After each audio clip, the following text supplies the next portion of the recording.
Apa itu persepsi dan apa saja yang mempengaruhi persepsi? Definisi persepsi.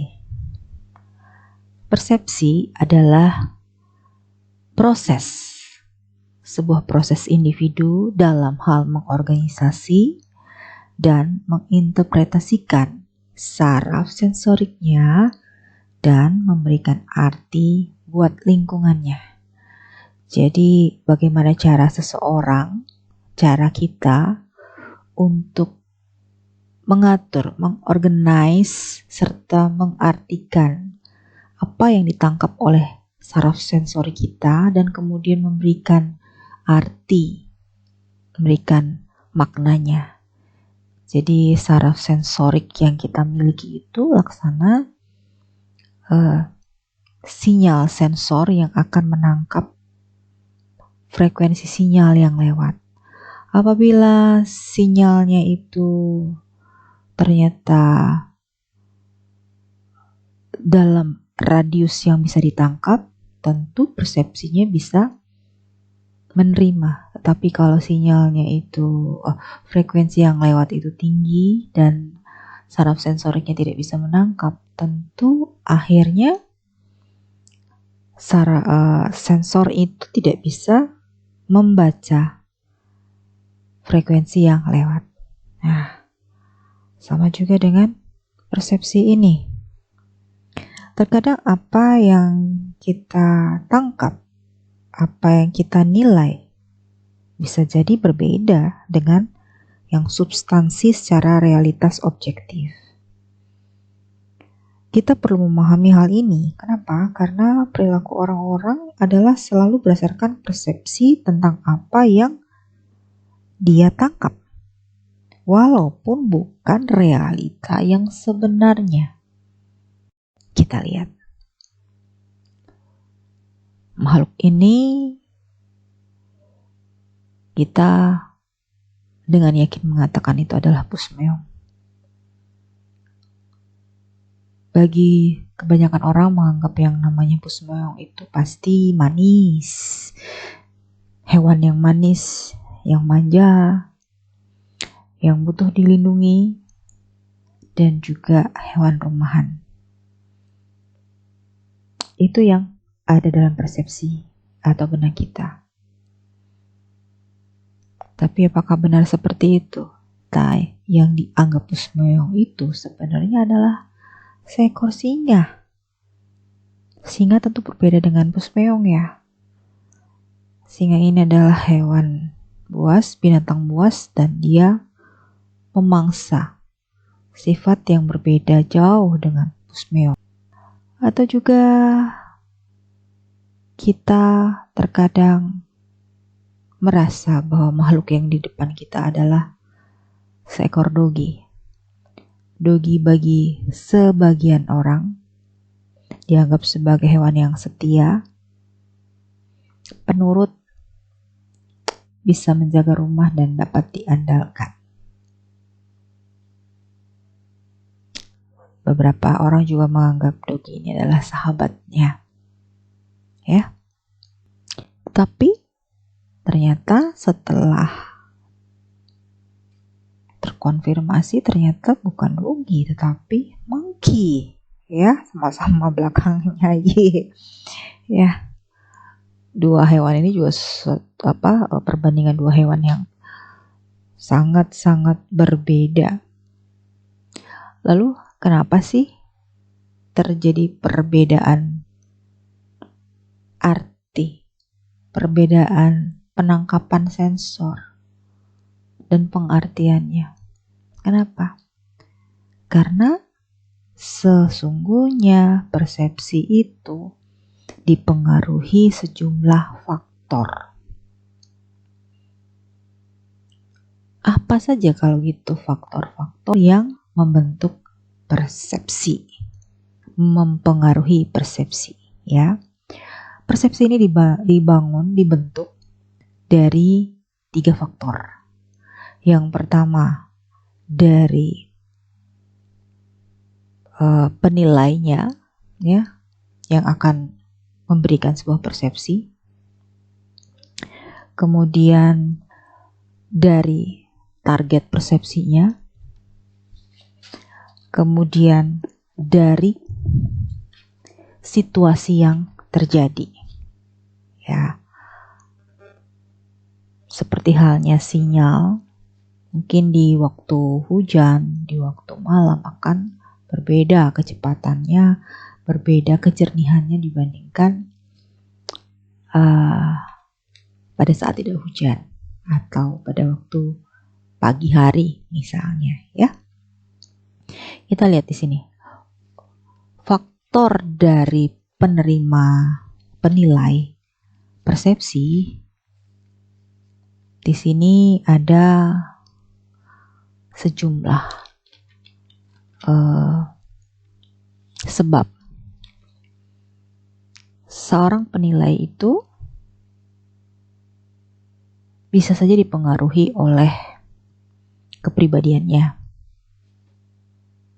sehingga dia punya persepsi tertentu, nilai-nilai hidupnya, motifnya, kesukaannya, pengalamannya, dan harapan-harapannya. Ini seringkali yang akan menggerakkan. Faktor-faktor ini yang seringkali mencenderungkan dan mengarahkan seorang penilai kemudian cenderung kepada persepsi seperti apa. Oke, bisa diterima? Oke. Ini dari persepsinya, dari penilainya. Nah, bagaimana dengan target? Orang yang dipersepsikan atau objek yang dipersepsikan. Nah, orang atau objek itu biasanya atau target itu biasanya kemungkinan akan bergerak. Sesuatu objek yang bergerak itu akan lebih mudah terperhatikan atau terlihat dibandingkan objek atau seseorang yang tidak bergerak. Kemudian berdasarkan inovasi, kreativitas yang dikerjakannya. Suaranya, ya, suaranya memikat hati atau suaranya justru memongkakkan telinga sehingga akhirnya menarik perhatian dari penilainya atau yang melakukan persepsi. Ukuran, big size or mungkin tiny, ya, kecil banget mungkin. Kemudian bagaimana latar belakang, proksimitas, dan bersamaan, ya. Ini yang bisa menjadi sebab membuat pengaruh seorang penilai.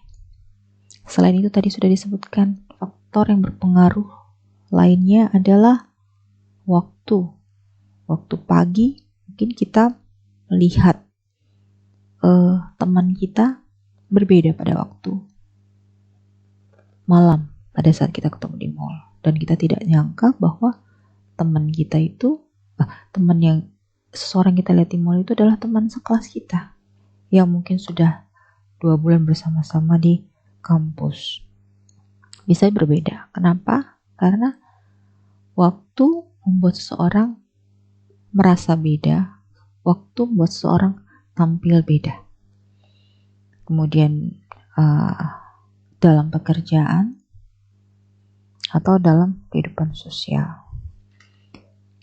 Ya, jadi 3 faktor ini masing-masing menentukan bagaimana seseorang mengartikan sinyal yang ditangkap oleh saraf sensoriknya serta memberikan respon.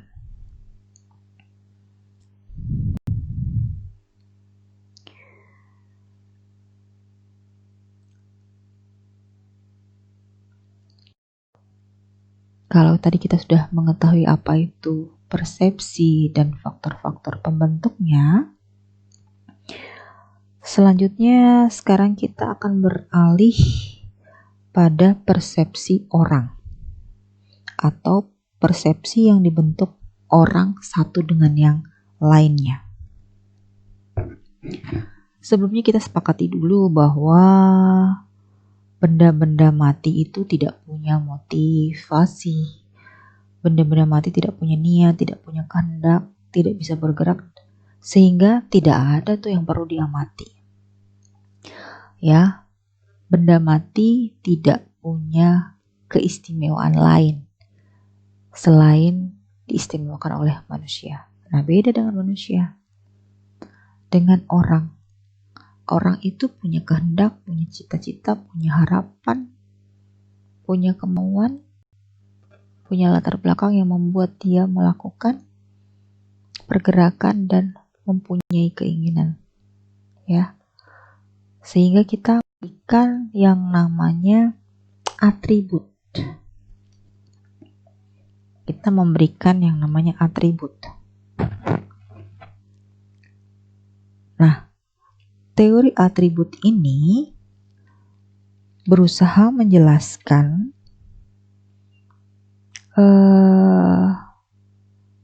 apakah perilaku seorang individu itu disebabkan oleh faktor internal atau eksternal. Ya, kalau benda mati itu tidak ada yang perlu dilihat, kalau manusia itu individu perlu dilihat. Kenapa dia melakukan A, kenapa dia melakukan B? Kenapa dia begini, kenapa dia begitu? Tadi seperti ada di video pendahuluan kita kan ya. Kita perlu tahu kenapa itu si dia. Karena persepsi dan penilaian kita tentang tindakan orang itu dipengaruhi oleh asumsi yang kita buat di pikiran kita tentang orang itu, benar kan? Nah, teori atribusi tadi, dia akan menjelaskan kepada kita cara kita menilai orang dengan yang berbeda, bergantung pada pengertian yang kita coba atributkan. Kita letakkan, kita atribusikan pada sebuah perilaku. Saat kita amati perilaku seseorang, kita tentukan dulu apa itu dipengaruhi faktor eksternal ataukah internalnya. Tentu saja kita patokannya pada pengertian kalau dari internal berarti dari kemauan dia. Sedangkan kalau dari eksternal artinya ada desakan dari pihak lain sehingga dia melakukan sesuatu. Nah, lihat di sini.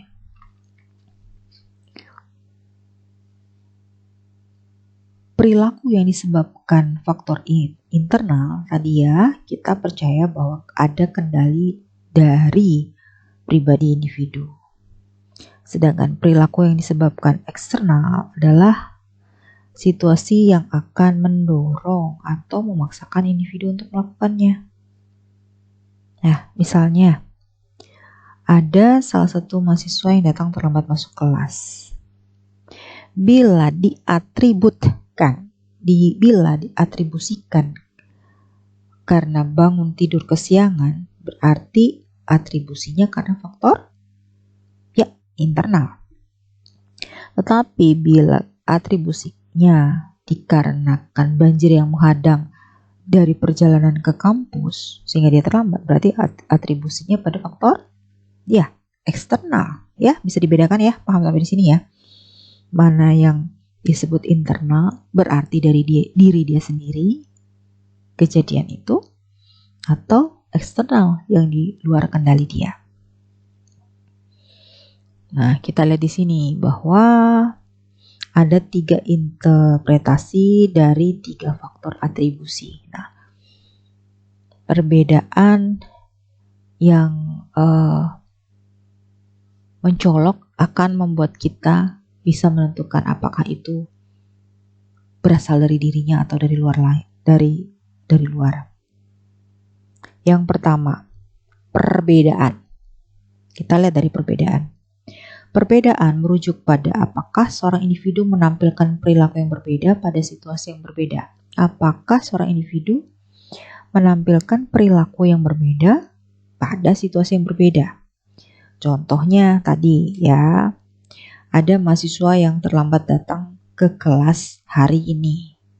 Ini kita mau cek nih, beda apa enggak? Kalau perilakunya tidak biasa dia lakukan, kemungkinan karena faktor eksternal. Nah, kalau dia biasa terlambat, berarti karena faktor internal. Ya, gitu ya. Jadi kalau memang biasa, tidak ada perbedaan, itu terjadi karena faktor internal. Tetapi kalau tidak biasa, kemungkinan karena akibat dari faktor eksternal. Oke. Sekarang kalau yang konsensus, atributnya pada konsensus. Konsensus ini merujuk pada apakah seseorang dalam situasi yang sama akan memberikan respon yang sama. Apakah seseorang dalam situasi yang sama memberikan respon yang sama? Contohnya masih sama yang tadi ya. Mahasiswa yang datang terlambat di kelas hari ini.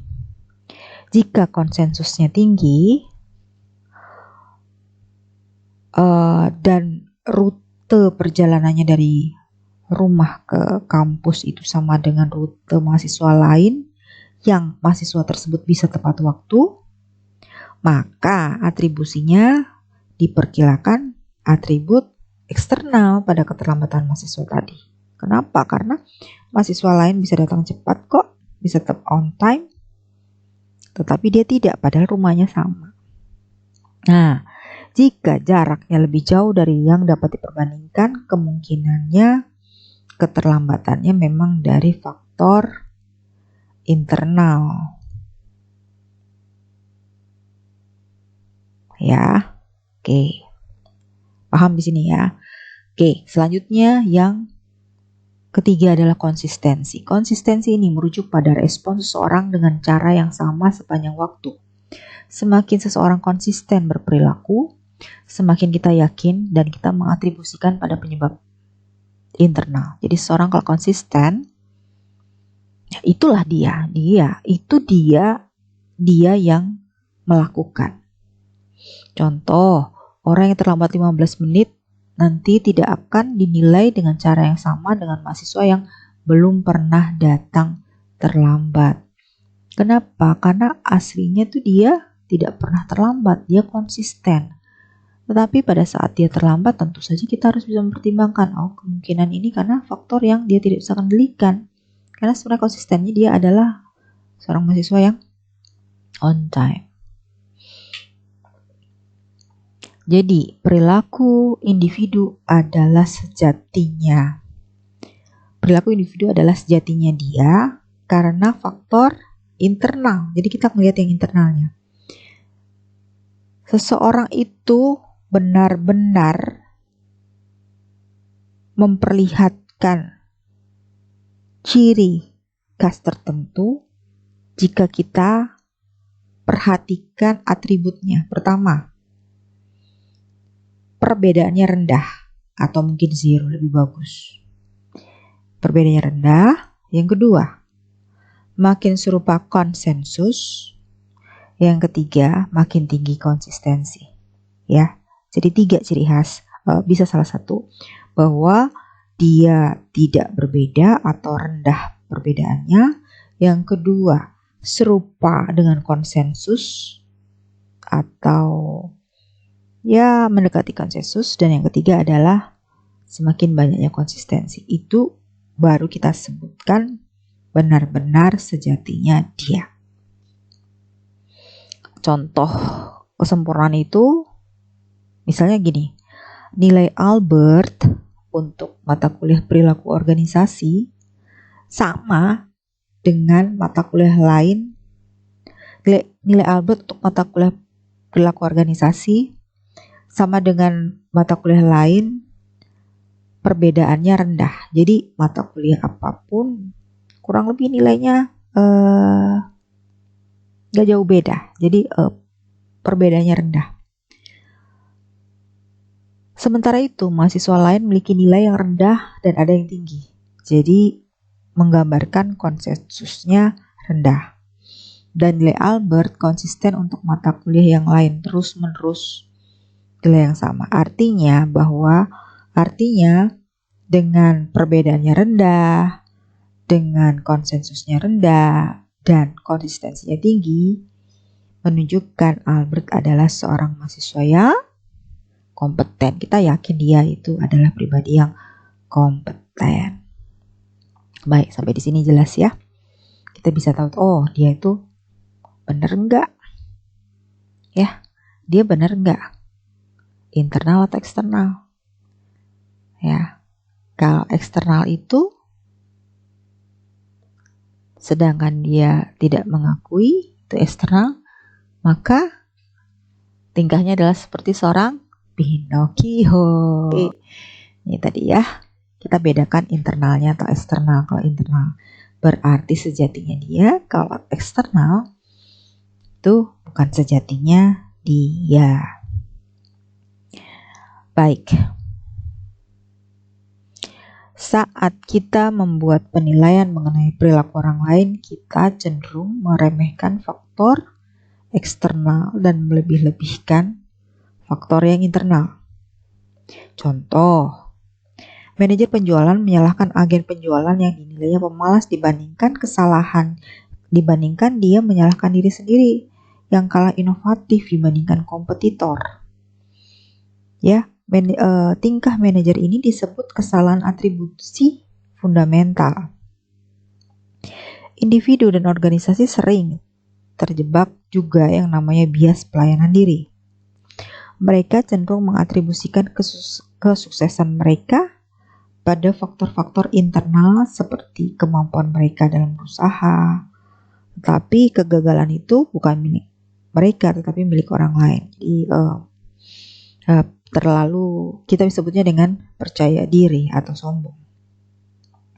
Bias pelayanan diri ini kecenderungan di mana orang mengatribusikan informasi yang ambigu seperti pujian bagus, menerima umpan balik positif dan menolak umpan balik negatif.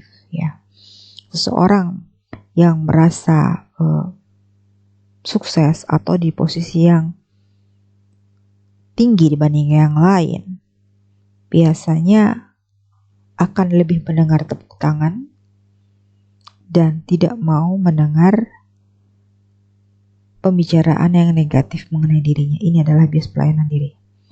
Saat seseorang ada dalam posisi bawahan, dia kemungkinan akan gencar berbicara mengenai pentingnya kesejahteraan karyawan. Tetapi pada saat dia sudah menjadi atasan, pembicaraan mengenai kesejahteraan karyawan mungkin menjadi momok bagi dia. Nah, ini kemungkinan yang terjadi, seseorang kemudian mengalami perubahan pemikiran, ya, sebuah penyimpangan akibat situasi dan kondisi yang terjadi. Itu tadi ya, berkaitan dengan sikon yang terjadi pada seorang penilai. Kemudian, secara budaya didapati bahwa manajer-manajer Korea juga negara-negara barat, mereka itu cenderung kurang pelayanan bias dirinya. Kenapa?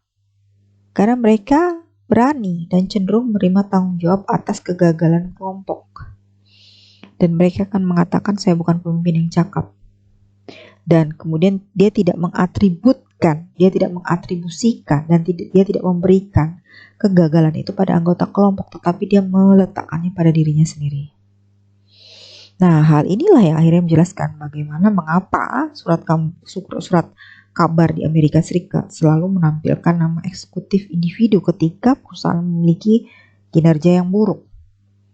Dipampang namanya, ya.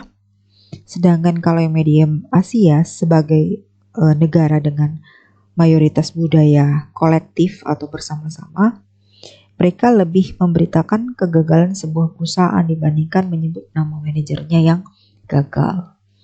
Jadi perbedaan antara budaya barat dan ini tadi kita sudah gambarkan ya mengenai teori atribusi tadi.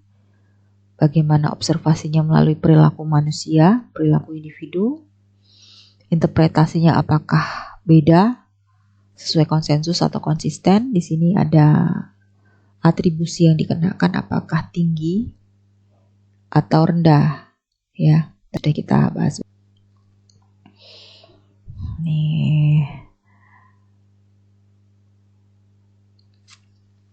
Tadi ada bias self-serving ya. Oke. Sampai di sini. Ada yang mau ditanyakan? Kalau tidak ada, kita lanjut ya mengenai bagaimana cara kita menilai orang lain dengan cepat. Bagaimana shortcutnya, bagaimana jalan pintasnya untuk kita tahu mengenai orang lain. Nah, kita lihat. Bentuknya sama. Kira-kira mata kita melihat yang ke arah mana sih?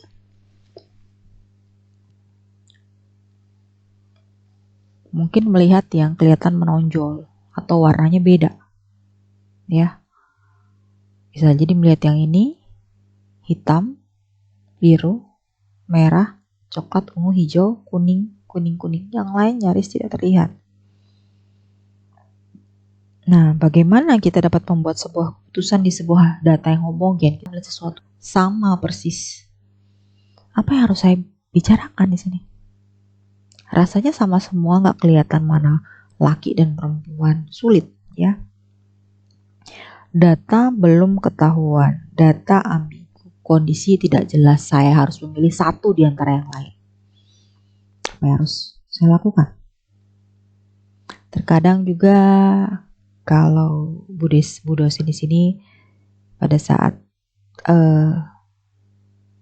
masuk di semester yang baru, belum kenal mahasiswanya.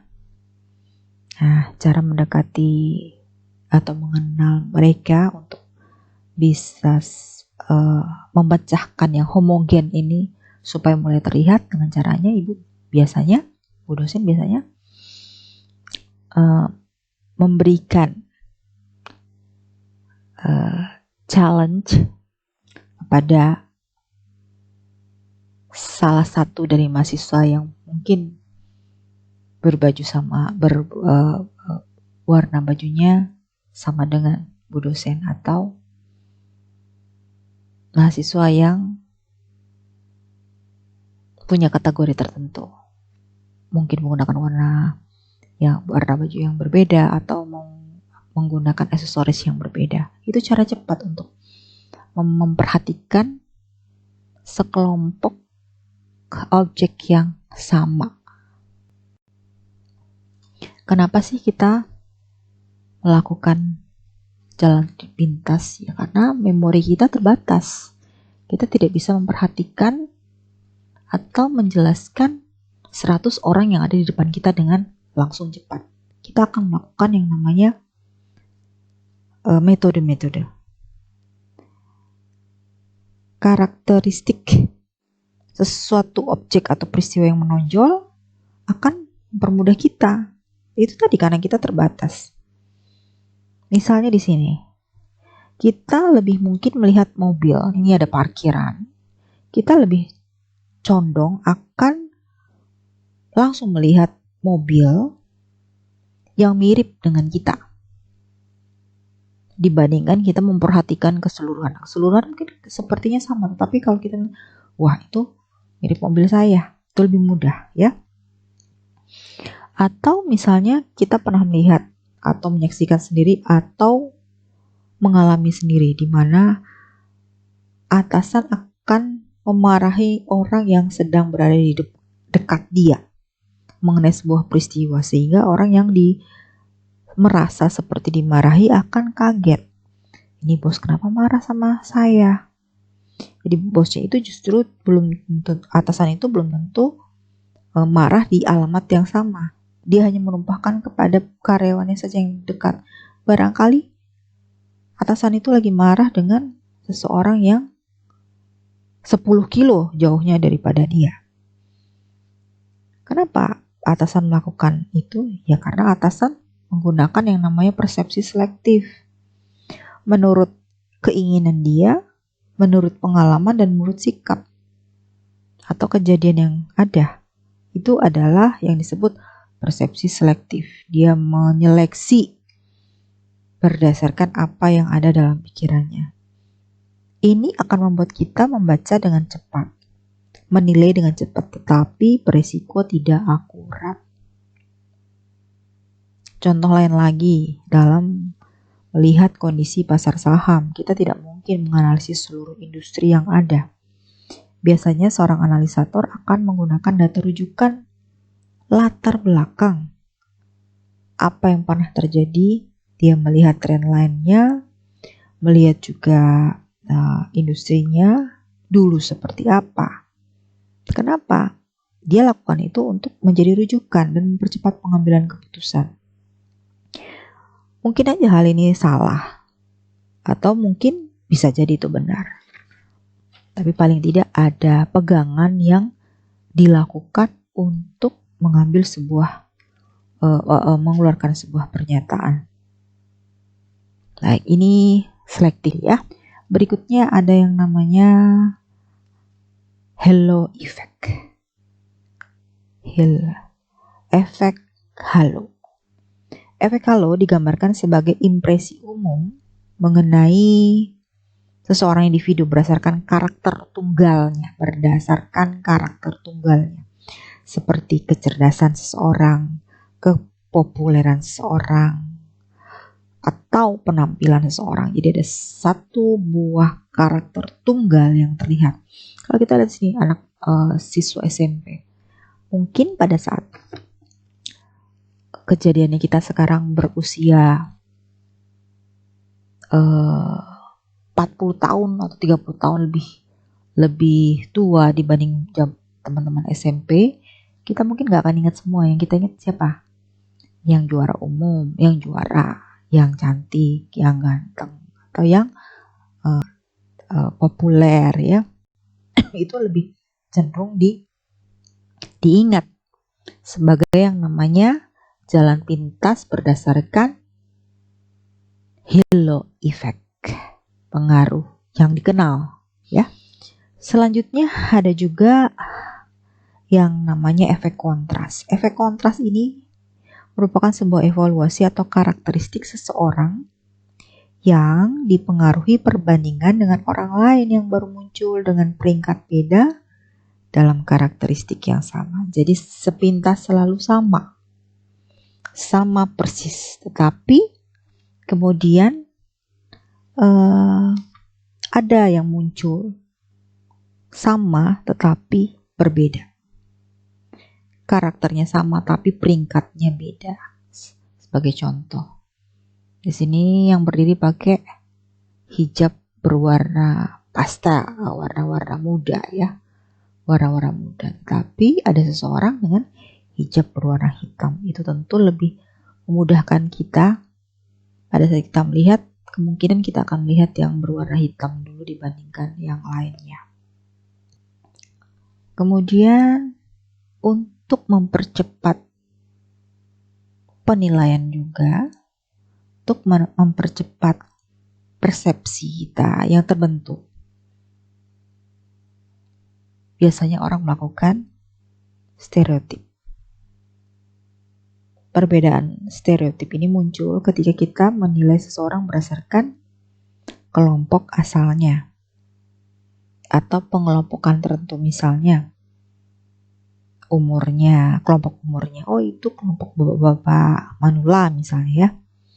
Berdasarkan agama mungkin kita bisa lihat dari tampilan bajunya. Dan etnisnya kita bisa lihat dari warna kulit ataupun rambut ya. Bahkan stereotip itu juga berkaitan dengan kelompok-kelompok yang overweight ya, atau mungkin yang terlalu kurus, atau bahkan juga model rambut dijadikan stereotip. Yang keriting, yang lurus, yang gelombang mungkin, atau yang tebal, atau mungkin yang nggak punya rambut.